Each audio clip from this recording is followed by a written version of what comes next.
Everyone, good morning সবাইকে। কেমন আছো সবাই? আশা করছি সবাই খুব ভালো আছো, অনেক সুস্থ আছো। আমিও অনেক ভালো আছি, অনেক সুস্থ আছি। Welcome back to my channel. নতুন একটা ব্লগে আমার চ্যানেলে সবাইকে জানাই অনেক অনেক স্বাগত আর অনেক অনেক ভালোবাসা। আজ বৃহস্পতিবার, লক্ষ্মীবার। তো আজ সকাল সকাল দেখো ঘুম থেকে উঠে বাসি কাজ করেই প্রথমেই কিন্তু দেখো ফ্রেশ হয়ে চলে এসেছি ঠাকুর ঘরে। আর ঠাকুর ঘর থেকে তোমাদেরকে সাথে নিয়ে সকালবেলায় আজকের ব্লগটা শুরু করলাম। আর এদিকে জানো তো আজকে এত সকালবেলা উঠে ঠাকুর পুজো দেওয়ার কারণটা কি? তোমরা হয়তো অনেকেই জানো না যে আমি এত সকালে উঠি না, কিন্তু আজকে উঠতে হয়েছে আমাকে বাধ্য হয়ে। তার কারণ কি জানো? আমার শাশুড়ি মা বেশ কিছুদিন হলো উনি বাড়িতে নেই, উনি গেছেন হচ্ছে ট্রেনিংয়ে। তোমরা অনেকে জানো না, মানে তোমাদেরকে আমি এই ব্লগে শেয়ারই করিনি কোনো, মানে এই চ্যানেলে আমি তোমাদের সাথে কোনো ব্লগেই শেয়ার করিনি যে আমার শাশুড়ি মা হেলথ ডিপার্টমেন্টে জব করেন।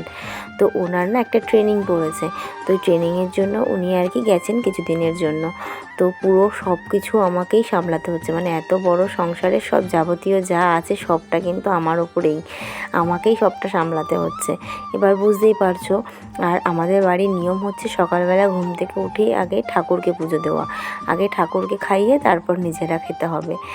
আর সেই জন্য যত কাজই থাকুক সব কাজ ফেলে কিন্তু আগে ঠাকুর ঘরে ঢুকতে হয় ঠাকুরকে পুজো দিতে। আর আমি ঘুম থেকে উঠে নিজে ফ্রেশ হয়ে আগে ঘরটা ঝাড় দিয়ে দুয়ার দ্বারে জল দিয়ে নিয়েছি। দেন আমি জামাকাপড় ছেড়ে আবার ফ্রেশ হয়ে আমি এসেছি হচ্ছে ঠাকুর ঘরে পুজো দিতে। এবার তোমরা বলবে যে ঘরটা মুছলে না, না আমি আর সকালবেলা ঘরটা মুছি না, আমি জল দিয়ে রেখে দিই, পরে বেলায় আমি ঘরটা মুছে নিই, এটাই আমি করি। আর আজকে যেহেতু বৃহস্পতিবার প্রচুর বাসন হয়েছে, তো সেগুলোকে মেজে নিয়েছি, মেজে নিয়ে দেন এখানে আমি ধুতে এসেছি এই কলে, আর সেটাই তোমাদের সাথে শেয়ার করছি। এবার তোমরা বলবে যে দিদি তুমি এই কলটা ইউজ করছো, এখানের কলটা কেন ইউজ করছো না? আসলে এই যে কলটা দেখতে পাচ্ছ তো এই পাশে মুখ করা, এই কলটা না আমাদের বাড়িতে কিছুদিন হলো দিয়ে গেছে, মানে এটা সরকার থেকে না নতুন করেছে কলটা। মানে হচ্ছে তোমার মানে এই কলটাতে আর কি গঙ্গার জল ঢুকবে। আর আমাদের এই নদিয়া ডিস্ট্রিক্টের জল না ভীষণ বাজে, পুরো আয়রন ভর্তি এই জলে, না মানে কোনো কাজই করা যায় না, সব লাল হয়ে যায়। তো এই জন্য এই কলগুলো দিয়েছে যাতে কি না মানে পরিষ্কার জল পাই।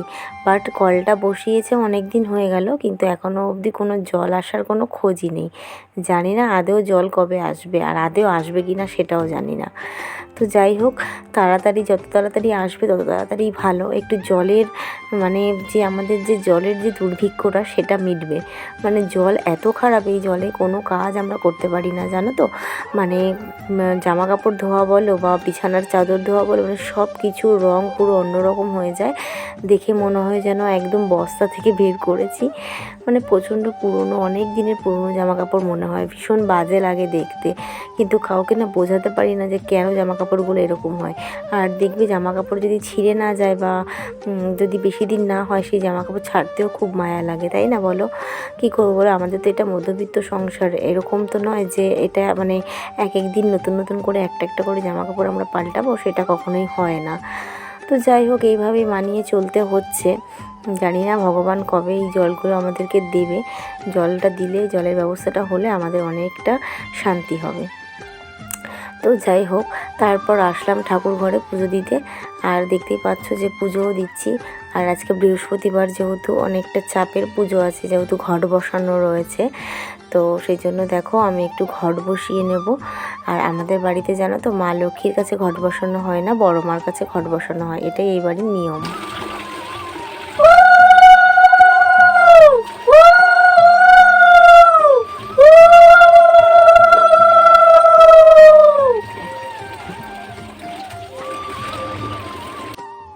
দেখলে আমরা এই বড় মার কাছেই ঘট বসাই, লক্ষ্মী মায়ের কাছে বসাই না। কারণ আমি এই বাড়িতে আসার পর থেকে দেখছি যে শাশুড়ি মা এই নিয়মটাই করে আসছে, আর শাশুড়ি মাও ঠাকুমা শাশুড়ির থেকে এই নিয়মটা শিখে এসেছে। সুতরাং আমাকেও তো এই নিয়মটাই করতে হবে, তাই না? মানে আমাদের মতে, মানে ওনাদের মতে গুরুই হচ্ছে পরম গুরু, গুরুর ওপরে কেউ থাকতে পারে না। তো সে কারণে মানে বড় মাকেই ওনারা ঘট দেন, আর মানে লক্ষ্মী মায়ের কাছে দেন না। তো বড় মাকে লক্ষ্মী হিসেবে পুজো করা হয়। দেখবে তোমরা আমার ব্লগ যখন আসবে লক্ষ্মী পুজোর, আমরা কিন্তু লক্ষ্মী পুজোর দিনই বড় মার পুজোও করি। এই বড় মার কাছেই আমরা লক্ষ্মীর ঘট বসাই পুজো করি। আর দেখো, তোমাদের সাথে গল্প করতে করতে কিন্তু আমার পুজো দেওয়াটাও কমপ্লিট হয়ে গেল। আর আজকে বৃহস্পতিবার যেহেতু অনেকটা বেশি সময় লাগলো, পুজো দিতেই আমার প্রায় 1 ঘন্টার কাছাকাছি সময় চলে গেল। তো এরপর অনেক কাজ রয়েছে, একটা এত বড় সংসারের কাজ, সব কাজ বুঝতেই পারছো, তো আমাকে ঝটপট ঝটপট কাজ করতে হবে। তো সেজন্য আর কি তাড়াতাড়ি করে আগে পুজোটা দিয়ে নিলাম।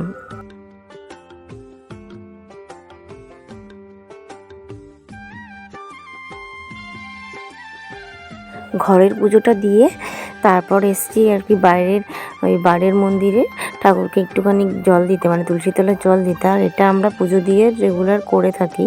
তো তোমরাও কারা কারা করো এই জিনিসটা অবশ্যই কিন্তু কমেন্ট করে বলো।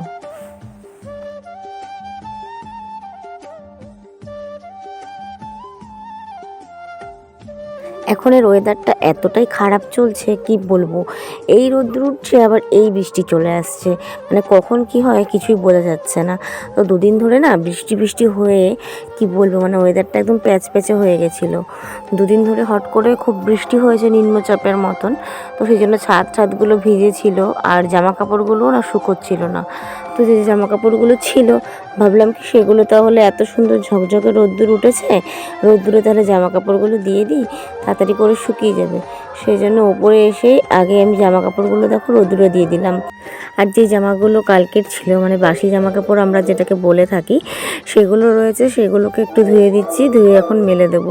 কারণ আজকে রোদ্দুরটা প্রচণ্ড ঝকঝকে উঠেছে, সব তাড়াতাড়ি করে শুকিয়ে যাবে। তো সেটাই আর কি করছি। ওপরে এসে আগে জামা কাপড়গুলো আগে আমি রোদ্দুরে শুকাতে দিয়ে দিলাম।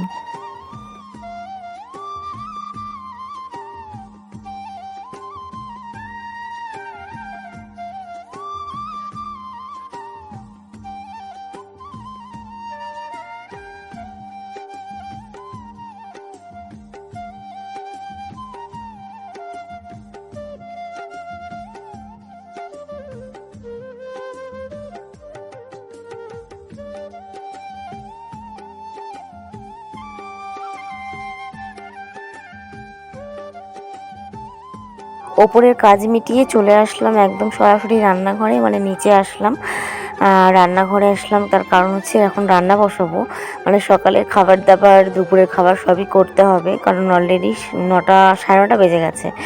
তো তোমাদের দাদাভাই যেহেতু অফিসের কাজে বসবে, শ্বশুরমশাই খাবেন, দোকানে যাবেন, তো সেই জন্য আর কি রান্নাটা করতে হবে। আর রান্নাঘরে এসেই আগে কালকে রাতের যে বাসনগুলো ছিল সেগুলোকে আমি আগে জায়গা মতন গুছিয়ে রাখলাম। আর তারপর আর কি টিফিন বানাতে বসলাম। তো আজকে সকালে ব্রেকফাস্টে তোমাদের দাদাভাই বলল যে ডিম টোস্ট খাবে, ওর নাকি ডিম টোস্ট খেতে ইচ্ছা করছে। আর আজকে অনেকটা লেটও হয়ে গেছিলো, ও সাধারণত সকালে ভাত বা রুটি খায়, তো ওগুলো করতে অনেকটা দেরিও হয়ে যাবে। তো সেই জন্য আমিও বললাম ঠিক আছে তাহলে তুমি পাউরুটি আর ডিম নিয়ে এসো, ও আমাকে করে দিই। তো সেই জন্য দেখো এখানে হচ্ছে আমি ডিম টোস্ট বানাবো বলে এখানে আমি ওই ডিমটাকে ভালো করে গুলিয়ে নিচ্ছি। আর তারপর দেখো ডিম টোস্টটা বানাচ্ছি। আর জানো তো ডিম টোস্টটা বানানোর আগে আমি একটা ভুল করে ফেলেছি, সেটা হচ্ছে আমি রুটিটাকে না শেখেই ডিম টোস্ট করে ফেলেছি। জানি না এইভাবে খেতে আছে কি না, কিন্তু আমরা তো খেয়ে ফেলেছি। তোমরা যদি কেউ জেনে থাকো তাহলে কিন্তু প্লিজ আমাকে কমেন্ট করে জানিও যে ডিম টোস্ট মানে পাউরুটিটা আগে ছেঁকে নিয়ে তারপর ডিম টোস্টটা বানানো যায় কি না, মানে না ছেঁকে খেতে আছে কি না। খেয়ে তো ফেলেছি, আর কি করা যাবে। তো এটা উনুনে মানে ডিমে ভিজিয়ে দেওয়ার পর যখন এটা গ্যাসে দেওয়া হয়েছে তখন আমার মনে হয়েছে যে যা, আমার তো ডিম টোস্টটা করার আগে তো রুটিটা শিখে নিতে হতো। তো তখন আর কি করা যাবে, তাই না বলো? যখন একবার দিয়ে দিয়েছি আর তো কিছু করার নেই, তাই জন্য মানিয়ে নিতেই হলো, চলো এইভাবেই খাই। বাট খেয়ে কোনো অসুবিধা হয়নি, ভালোই মানে ছিলাম, কোনো পেটেরও কোনো প্রবলেম হয়নি। যাই হোক, তারপর তোমাদের দাদাভাই বললো শসা পেঁয়াজ কেটে দিতে, স্যালাড করে দিতে আর একটু সস দিতে, তো সেগুলোই দিচ্ছিলাম। কিন্তু এর মধ্যে কি একটা ঘটনা ঘটেছে বলে, তোমাদের দাদাভাই এরম করে দেওয়াটা না পছন্দ হয়নি। তাই জন্য ও বলছে এইভাবে কে দেয়, দেখো ওই জন্য ও এসে ওর মতন করে সাজাচ্ছিল আর আমাকে দেখাচ্ছিল, দেখো এরকমভাবে সাজাবে, এরমভাবে না দিলে কি মানুষ খেতে পারে, স্যান্ডউইচ টাইপের করে দাও। তো সেটাই বানিয়ে দিতে চাইছিলাম। আমি বলছিলাম দেখো আমি তো পারি না, তুমি যেভাবে পারো তুমি সেভাবে করো। বলছে না তোমাকেই করতে হবে, দেখো তোমাকে শিখিয়ে দিচ্ছি। তো সেই জন্যই ওরমভাবে আমাকে দেখিয়ে দিচ্ছিল আর আমি চেষ্টা করছিলাম। তারপর বললো ছাড়া ওটাতে লাগবে না, তুমি জাস্ট সসটা লাগিয়ে দাও। তো এইভাবে লাগিয়ে দিয়ে তারপর ও খেলো, আমিও খেলাম। তারপর সকালে যে কটা বাসন ছিল সেই বাসন কটাকেই মেজে নিচ্ছি তাড়াতাড়ি করে, কারণ যখন এটা তখন যদি মেজে না নিই না, এরপর দুপুরে অনেকগুলো বাসন হয়ে যাবে। আর রান্না করতে করতে বাসন ধুয়ে নিলে দেখবে বাসনের চাপটাও কম পড়ে, বাসনটা কিন্তু বেশি হয় না। তো সেই জন্য আগেই আমি সকালের বাসন কটা মেজে নিচ্ছি। আর ওইদিকে ভাত বসাবো। তো এই রান্নাঘরটা যদি আমি বাসন কটা ফাঁকাও করে নিই, মানে বাসন কটা যদি ধুয়ে যদি আমি রান্নাঘরটা ফাঁকা করে ফেলি, তাহলে দেখবি জায়গাটাও ফ্রেশ লাগবে, অতটা অসুবিধা হবে না। একেই তো রান্নাঘরটা ছোট্ট, খুব বড় নয়, তো দাঁড়িয়ে দাঁড়িয়ে রান্না করতে অসুবিধাই হবে, চারিদিকে ছড়ানো ছিটানো থাকে। তো সেই জন্য এই জায়গাটাকে আগে ক্লিয়ার করে পরিষ্কার করে তারপর আমি রান্নাবান্না করব। তো সেই জন্য বাসন কটাকে আমি আগে তাড়াতাড়ি করে ধুয়ে নিলাম।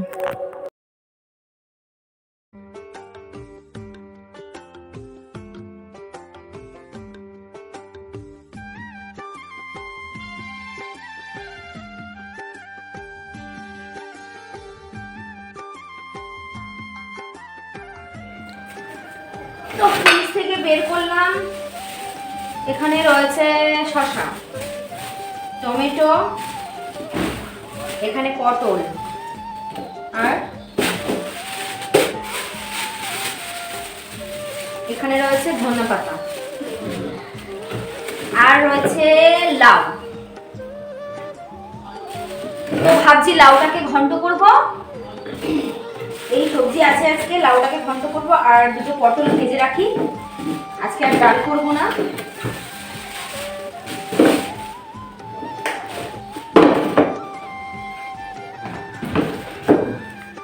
আর তার সাথে আজকে করব হচ্ছে মাছ।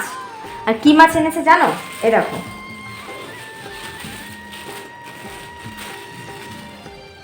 বাটা মাছ এনেছে। ও ঠাকুমা মাছ কেটেই এনেছে বাবা, মাছ কেটে এনেছে। যাই হোক, ভালোই হলো, কারণ হচ্ছে আমি ভাবছিলাম যে মাছ আমি কাটবো কতক্ষণে আমি রান্না করব। তো বাবা দেখছি মাছ কেটেই এনেছে। যাই হোক, আমার কাজ কমেই গেল। তো চলো এগুলো রান্না করব। তো এখন আর তোমাদের সাথে কথা বলছি না, রান্না করে দেন আবার আসছি তোমাদের সাথে কথা বলতে, ঠিক আছে? সাথে থাকো। তো দেখো, গরম গরম বাটা মাছের ঝোল, সজনের ডাঁটা আর পটল দিয়ে পাতলা করে ঝোল করেছি। আর তার সাথে দেখো যে পটল ভাজি, আর ঘন্টটা অলরেডি হয়ে গেছে।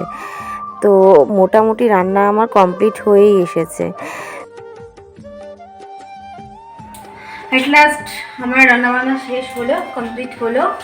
আর এখন কটা বাজে জানো? ঠিক 1:30। 12টার সময় রান্না করছি, 1:30টার মধ্যে সব কমপ্লিট করলাম।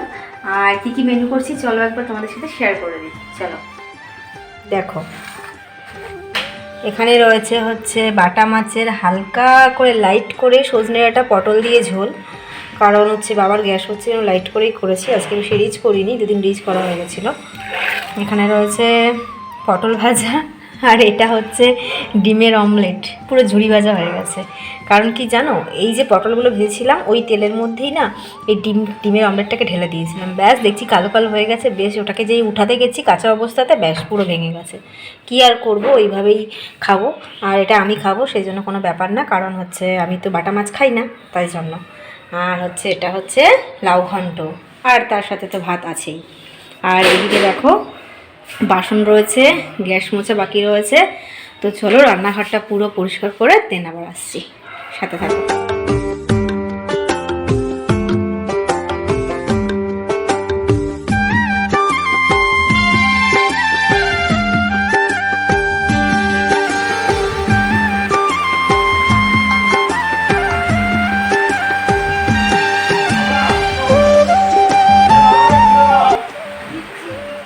দেখেছো সকালের দিকে কীরকম রোদ্দুর ছিল, আর এখন দুপুরবেলায় কীরকমভাবে বৃষ্টি পড়ছে। তো এটাই হচ্ছে এখনের ওয়েদারের অবস্থা। এই বৃষ্টি হচ্ছে, এই মেঘলা হচ্ছে, আবার এই রোদ্দুর উঠছে, মানে যাচ্ছে তাই অবস্থা। যাই হোক, বৃষ্টি পড়ছে, আর কি করা যাবে। স্নান করে এসেছি, তো এসে জামা কাপড়গুলো আমি ব্যালকনিতেই মেলে দিলাম। আর মেলে দিয়ে দেখো আর কি মাথা ঠাতাগুলো আর কি আমি মুছছিলাম। তো এই বৃষ্টি বৃষ্টি ওয়েদারে না, মানে সব কিছু বললাম না প্যাচ প্যাচে হয়ে গেছে, আর ভালো লাগছে না। একভাবে 3-4 দিন ধরে টানা বৃষ্টি হয়েই যাচ্ছে। সকালবেলা একটুখানি রোদ্দুরের মুখ দেখলাম, তো আবার বৃষ্টি, মানে কিছু বলার নেই। তো স্নান করে যেটা করে থাকি আমরা প্রত্যেকটা বাঙালি বউরা, তো সেটাই আমিও করছি। স্নান করে দেখো আগে আমি সিঁদুরটা পরে নেব। তো স্নান করে শুনেছি যে চুল কখনো ছেড়ে নাকি সিঁদুর পরতে নেই, মা শাশুড়ি মারা বলেন। তো সে কারণে আমি সিঁদুর পরার সময় চুলটাকে বেঁধে সিঁদুর পরি। আর তোমরাও কি এটা করো? যদি তোমরা এটা করে থাকো তাহলে কিন্তু অবশ্যই কমেন্ট করে বলো। আর সত্যি কথা বলতে আমি জানি না সত্যিই কিছু হয় কি হয় না, কিন্তু মনের মধ্যে কোথাও একটা জায়গায় না কেমন একটা লাগে, কোথাও যেন ছুঁয়ে যায় যে বরের একটা কল্যাণের ব্যাপার আছে। সে কারণে মানে বরের মঙ্গলের জন্যই আর কি এগুলো করা। আমরা তো বরের মঙ্গলের জন্যই বাঙালি মেয়েরা শাঁখা সিঁদুর পরে থাকি, তোমরা জানো। তো সে কারণে পড়েছি। তো যাই হোক, সব কিছু করে এখন দেখো নিচে চলে গেলাম, বাবাকে আর ওকে খেতে দিয়েছি। খেতে দিয়ে এবার আমি খেতে বসলাম। তো ভিডিওটা এডিট করতে গিয়ে দেখছি ভিডিওটা অলরেডি অনেকটা বড় হয়ে গেছে। শাশুড়ি মাকে ছাড়া সারাদিন আমার এইভাবেই কাটছে, এইভাবেই ব্যস্ততার মধ্যে দিনটা কেটে যাচ্ছে, আর সেটাই তোমাদের সাথে শেয়ার করলাম। তো চলো ভিডিওটা এখানেই এন্ড করি, ভিডিওটা অলরেডি অনেকটা বড় হয়ে গেছে। দেখা হবে আবার নতুন কোনো সকাল, নতুন কোনো দিন, নতুন কোনো ব্লগের সাথে। ততক্ষণের জন্য তোমরা অনেক ভালো থাকো, অনেক সুস্থ থাকো। চলো টাটা।